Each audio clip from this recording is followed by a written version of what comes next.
Hello podcaster, karibu tena katika ShadowTube. Na siku leo nataka niwaelekeze kitu kimoja ambacho kitakuwa na manufaa kwenu, na kitu hichi ni kifuatacho. Sikiliza sauti hizi mbili kisha uniambie ni sauti ipi ni bora zaidi kuliko nyingine. Hello, karibu tena katika podcast yangu. Kwa jina naitwa Dennis Leonard. Na siku leo ningependa kuzungumzia matumizi ya AI. Kwa nini AI imekuwa ikipigwa vita sana barani Afrika na Tanzania? Hello, karibu tena katika podcast yangu. Kwa jina naitwa Dennis Leonard. Na siku leo ningependa kuzungumzia matumizi ya AI. Kwa nini AI imekuwa ikipigwa vita sana barani Afrika na Tanzania? Baada ya kusikiliza hapo, nadhani utakuwa umejifunza kitu. Kuna watu wengi sana wanatamani kuanzisha podcast lakini hawajui waanzie wapi. Na ili uwe na podcast nzuri unahitaji kuwa na vitu ambavyo vitakusaidia kupata sauti nzuri na namna gani ya kudistribute podcast yako sehemu mbalimbali, ambapo utawafikia watu wako wote ambao wanasikiliza podcast yako, ikiwemo Tanzania na sehemu zingine zote za dunia nzima, kwa wale ambao watakuwa wanasikiliza lugha yako. So ili uweze kupata sauti clear kama unavyosikiliza kwangu, kuna njia nyingi sana. Na leo naenda kuelekeza njia mbili za kuweza kutumia.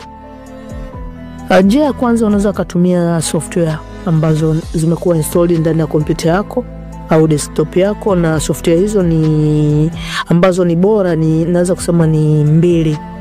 Kwa mimi naweza nikakushauri utumie Audacity kusafisha audio yako, au pia utumie Adobe Audition kuweza kuclear voice yako, ambacho kitaweza kukupa output nzuri ambayo utakuwa na sauti nzuri zaidi na kuweza kuedit sauti yako katika hali ambayo itakusaidia wewe kuendelea kutumia na kufurahia podcast yako. Pia njia ya pili ni njia ya kutumia AI.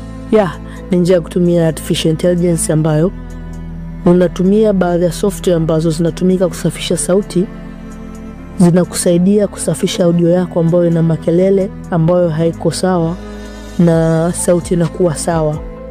Na moja ya software hizo ambazo naweza nikakuelekeza, ziko nyingi sana, lakini software bora ambayo mimi napenda kuitumia kusafisha sauti yangu, situmii mic kwa sasa, natumia simu tu kama unavyonisikia, lakini software ambayo ni bora zaidi kutumia ili uweze kusafisha sauti yako ni Adobe Enhanced Audio.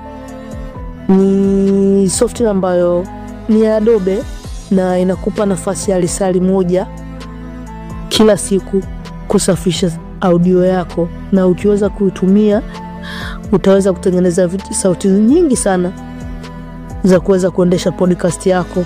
Na baada ya hapo, kinachofuata ni wewe sasa kuanza kuedit sauti yako, kuikati na kuiweka sehemu ambayo ni nzuri. Pia usisahau, baada ya kurekodi audio yako, ni lazima utafute audio ambayo itakuwa background kama vlog, kwa ajili ya kuendana na audio yako ambayo umeitengeneza kwa ajili ya podcast yako. So ili uweze kutengeneza podcast ambayo ni quality zaidi. So asante na karibu tena.